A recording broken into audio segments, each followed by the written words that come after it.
ଏବେ ଦେଖନ୍ତୁ କୀର୍ତ୍ତଦାସ ମାନେ କେମିତି ଆସିଗଲା ନୂଆ ଭେରାଇଟ୍ ତାମିଲନାଡୁରୁ ନୂଆ ଭେରାଇଟ୍ ଆସିଯାଇଛି ଲେଡ଼ିସ୍ଟା ଗୋଟିଏ। ଆଉ ଆଗରୁ ଥିଲା ପାଣ୍ଡୁ ମହାନ୍ତି, ଏବେ ନାହାନ୍ତି।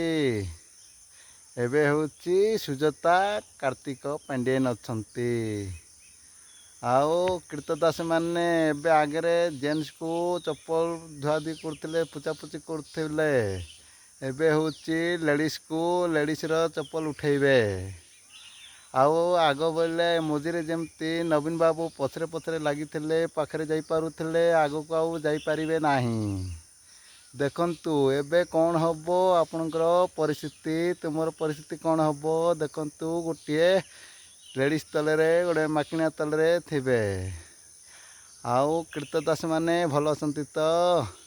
କେମିତି କ'ଣ ରହିବ ଆଗକୁ ଦେଖନ୍ତୁ। ତାମିଲନାଡୁରୁ ନୂଆ ଭେରାଇଟ୍ ଧରିକିରି ଆସିଛନ୍ତି ଆମର ନବୀନ ବାବୁ। ଆଉ ମୋହନ ମାଝୀ ସରକାରକୁ ଇଏ କରିବାକୁ କିଛି ଯେତେ ଯାହା ହେଲେ ବି ମୋହନ ମାଝୀକୁ କିଛି କରି ଉଖାଡ଼ି ପାରିବ ନାହିଁ। ସେ ହେଉଛି ଆମ ଓଡ଼ିଶାର ପିଲା, ଓଡ଼ିଶାର ମାଟିର ପିଲା, କିଛି କରିପାରିବ ନାହିଁ। ଇଏଠୁ ହେଉଛି ଟ୍ରାନ୍ସପୋର୍ଟିଂ ହେଇକିନା ଯାଇଛି ତାମିଲନାଡୁରେ କିଛି ଉଖାଡ଼ି ପାରିଲା ନାହିଁ ବୋଲି ତାକୁ ଏଠି ଧରିକିରି ଆସିଲେ। ବର୍ତ୍ତମାନ ଏବେ କୀର୍ତ୍ତଦାସ ମାନଙ୍କର ଏବେ ଫାଟୁଛି ପଚକାନି, ଆଗ ଭଳିଆ ଆଉ ନାହିଁ। ସେଥିପାଇଁ ବୋଲିକିରି କହୁଛି ଯେତେ ଶୀଘ୍ର ପାରୁଛ ସେତେ ଶୀଘ୍ର ବିଜେପି କି କଂଗ୍ରେସରେ ପଳାଇ ଯାଅ, ନହେଲେ ତୁମର ପରିସ୍ଥିତି କିଛି ରହିବ ନାହିଁ।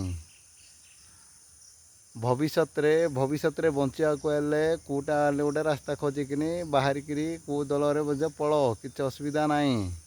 ଆଉ ବିଜେଡ଼ି ବୋଲିକିରି ଯଦି ଖୁଟ ଧରି ବସିଥିବ, ଲାଷ୍ଟକୁ ସିଧା ପାର୍ସଲ କରିକି ତାମିଲନାଡୁ ପଠାଇଦେବ। ସେଥିପାଇଁ ଯେଉଁଟା କରିବା ଅଛି ଆଗ ପଛ ଚିନ୍ତା କରିକିନା ଯେଉଁଟା ବିଷୟ କର।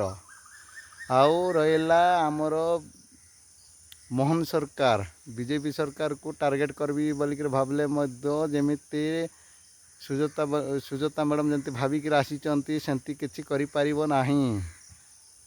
ବୁଝିଲ କି ନାହିଁ? ସେଥିପାଇଁ ବୋଲି ଯେଉଁଟା କରିବା କଥା ତାର କିଛି ଇଏ ନାହିଁ, ବୁଝିଲେ କି ନାହିଁ? ରହୁଛି ସାଙ୍ଗମାନେ, ଧନ୍ୟବାଦ, ଜୟ ଜଗନ୍ନାଥ। ଭିଡ଼ିଓଟି ଭଲ ଲାଗିଥିଲେ ଲାଇକ୍ ଟିକେ କରିଦେବେ, ସେୟାର ଟିକେ କରିଦେବେ, ଆହୁରି ସୁଜାତା ମ୍ୟାଡ଼ାମ୍ ପାଖରେ ଟିକେ ପଠାଇଦେବେ।